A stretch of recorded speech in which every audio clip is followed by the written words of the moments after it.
안녕하세요. 오늘은 지난번에 이어서 또 다른 성경과 관련된 드라마에 대해서 이야기를 해보려고 합니다. 지난번에 이야기를 했던 메시아라는 것은 엄밀히 말하면 성경에 대한 것이라기보다 이 시대에 다시 새로운 어떤 메시아가 나타난다면은 어떻게 반응을 해야 될 것인가에 대해서 다뤘다면, 오늘 나눌 이야기는 좀 더 직접적으로 성경이 이제 기록되기, 신약 성경이 시작한 신약 성경 시대를 이야기를 하고 있습니다. 사도행전 시대라고 할 수 있죠. 그래서 예수님이 부활 승천하신 뒤에 남아있는 제자들의 이야기, 그래서 교회가 세워지는 그런 이야기를 말하고 있습니다. 그래서 이제 대부분의 기독교 관련된 영화나 드라마들이 예수님의 십자가 사건을 크라이막스로 해서 마지막에 이런 것들을 다루고 그러면서 이제 끝나는 것과 달리, 이 드라마는 첫 화부터 예수님이 돌아가시고 십자가에 달리시는 것으로부터 이야기를 시작을 합니다. 그래서 예수님이 십자가에 달려 돌아가시고 난 다음에 찾아오는 제자들의 혼란스러움, 절망, 두려움, 공포에 대한 이야기들을 다루고 있고요. 또 그러한 예수님을 바라보는 또 다른 시각인 로마 본디오 빌라도의 시각과, 또 유대인들을 다스리고 있는 사네드린 공의회, 그러니까 이제 제사장과 바리새인들의 시각들, 세 명의 세 분야의 세 무리의 시각들이 이렇게 교차하면서 예수님을 바라보는 그런 모습들을 잘 나타내고 있습니다. 그런데 약간은 당황스러운 내용이 있는데, 캐스팅이 조금 당황스러워요. 여기 보면은 옆에 있는 흑인이 있죠. 이 흑인이 요한이에요. 사도 요한.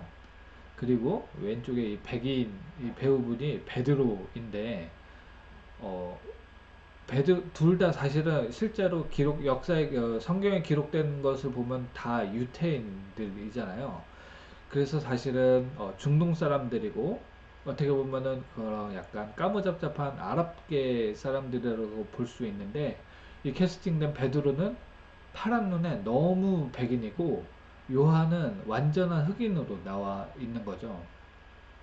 이게 뭐 요새 이런 그 영상 제작계에서 이제 불고 있는 PC라고 하는 Political Correctness, 정치적 올바름으로 인해서 인종과 관련 없이 배역들을 골고루 캐스팅을 해야 된다는 그런 것 때문에 이렇게 캐스팅이 된 건지 모르겠지만, 아무튼 좀 역사적 사실하고 너무 명백하게 다른 부분이 있어서 이건 조금 당황스러워요. 그래서 이제 요한이 나올 때마다 약간 몰입이 안 되고 그렇기는 한데, 뭐 이런 것들 빼고는 상당히 잘 만들어진 드라마인 것 같습니다. 사실 이 예수님이 십자가에 달리고 돌아가시고 난 다음에 이 제자들에게는 굉장히 절망스러운 상황이에요. 이 드라마에서도 계속해서 나오고 있는 것이, 이 당시 로마가 얼마나 폭압적인 그런 정치를 펼쳤는가, 얼마나 억압되어 있고 얼마나 많은 사람들을 고통스럽게 하는가, 이런 것들을 계속해서 보여주고, 또 이들의 기생해서 권력을 차지하고 백성들을 다루고 있는 이 제사장 무리들은 또 얼마나 계산적이고 하나님의 뜻보다는 자신들의 권력을 위해서 애쓰고 노력하는가, 이런 것들을 잘 보여주고 있습니다. 여기 나오는 이 로마 가운데 있는 사람이 본디오 빌라도 역을 맡고 있고요. 그 다음에 여기 가운데 큰 이제 터본 같은 걸 쓴 사람이 이제 대제사장 가야바입니다. 그래서 이제 이 둘이 권력 게임을 하면서 또 이 예수님과 예수님을 따르는 무리들을 어떻게 하면 정치적으로 이용하는지, 뭐 이런 내용들을 나와 있거든요. 이 둘의 권력들이 너무 강하기 때문에 제자들은 아무런 힘이 없어요. 그래서 엄청나게 고통을 많이 당하고 있거든요. 그러한 가운데 이들이 예수님께서 하신 말씀들을 떠올리면서 어, 기도를 하기 시작을 합니다. 성경에 나와 있는 것이죠. 사도와 함께 모이사 그들에게 분부하여 이르시되 예루살렘을 떠나지 말고 내게서 들은 바 아버지께서 약속하신 것을 기다리라. 요한은 물로 세례를 베풀었으나 너희는 몇 날이 못되어 성령으로 세례를 받으리라 하셨느니라.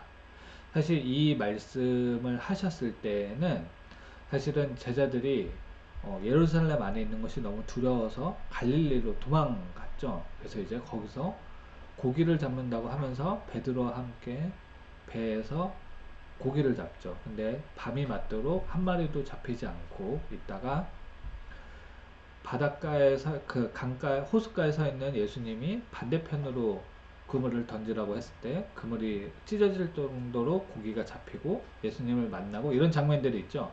그때 예수님이 제자들과 함께 있다가 그 다음에 하신 말씀이죠. 다시 예루살렘으로 가서 그 예루살렘을 떠나지 말라라고 얘기하시고 감람산에서 이제 승천하시는 장면이에요.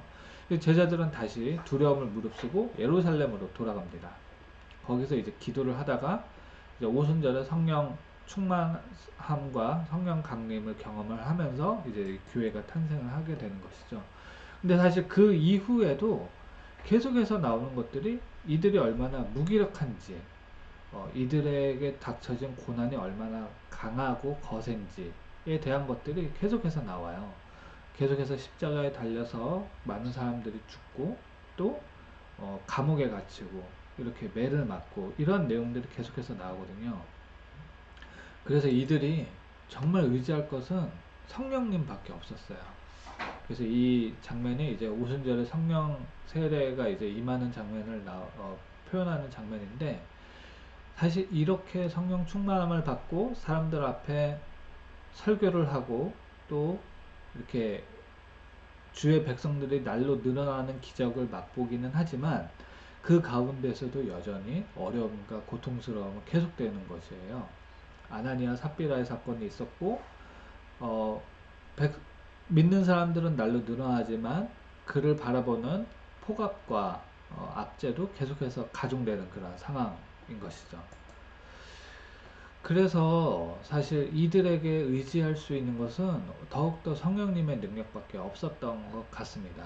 그래서 이 말씀에 나와 있듯이 이들은 계속해서 기도하고 하나님밖에 의지할 수밖에 없었던 그런 내용이죠.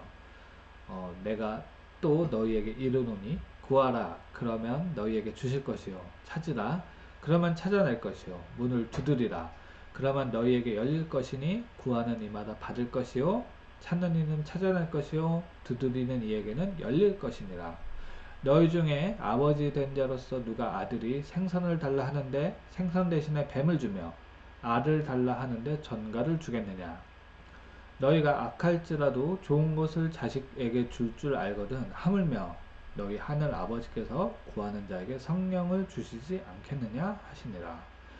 이렇게 것처럼 아무것도 의지할 것이 없었던 제자들은 굉장히 절망스러운 현실 가운데에서도 오직 성령을 의지할 수밖에 없었고, 그래서 또 그 성령의 힘을 힘입어서 담대하게 복음을 전파하면서 계속해서 교회를 세워나갔던 것이죠. 이 드라마를 보면서 사실 저는 그런 생각들을 했습니다. 지금은 예수님을 믿는다고 해서 아무도 핍박하지 않고, 물론 이 나라에서는요, 우리나라에서는 아무도 핍박하는 사람이 없고, 이러한 일을 신앙생활을 하는데 아무런 어려움이 없고, 또 어, 이들 초대교회 성도들이 겪었었던 그러한 고난, 가난, 궁핍함, 질병, 이런 두려움, 이런 것들이 하나도 없는 이 시대를 살아가는 우리는 어떻게 보면 성령님을 의지하지 않고도 하루하루 살아갈 수 있는 그러한 조건들이 너무나 많은 것 같습니다. 그렇기 때문에 오히려 하나님을 의지하고 성령님을 의지하는 것보다 내 자신의 힘과 또 나의 주변 사람들의 어떠한 것들, 현대 문명의 기술들을 의지하고 그들을 더 신뢰하는 경우들이 많이 있는 것 같아요. 하지만 예나 지금이나 성경은 변함없이 우리에게 이야기를 하고 있죠. 성령님이 아니고서는 어떤 것도 의지할 수 없고, 이 땅 가운데 하나님의 뜻을 따라서 살아가기 위해서는 반드시 성령 충만함이 필요하다는 것이에요. 그래서 사실 이 드라마를 보면서 어떻게 보면 사실 그렇게 기분 좋은 드라마는 아니에요. 계속되면서 핍박은 계속되고, 물론 그와 반비례해서 계속해서 성도의 수는 불어나고 복음은 전파되는 일들이 일어나지만 또 이들에게 닥치는 고난은 계속되거든요. 그건 뭐 역사에서도 계속 나오는 얘기라. 그거를 굳이 또 영상으로 보는 것이 그렇게 막 유쾌한 경험은 아니에요. 어떻게 보면 되게 가슴 아픈 장면들도 많이 있는데, 그것보다, 그럼에도 불구하고 그것보다 더 중요한 것은 성령 충만함을 우리가 매일매일 구해야 된다라는 것이죠. 옛날에 사는 성도들이나 지금 이 땅을 살아가는 여러분들에게도 무조건 나의 힘이 아니라, 나의 이성이 아니라 성령님을 의지하면서 살아가는 것이 얼마나 중요한지, 그런 것들을 좀 깨닫고 돌아보게 되는 드라마가 아니었다. 그래서 여러분들도 이 땅 가운데 혹시 어떤 어려움이나 어떤 곤고함이나 그런 좀 막막함 가운데 계실지라도 낙심하지 말으시고 항상 성령 충만함을 위해서 기도하시면서 살아가는 여러분이 되었으면 좋겠습니다. 예, 여러분 모두, 저들 포함해서 모든 사람들이 다 성령 충만한 하루하루 살아갔으면 좋겠습니다.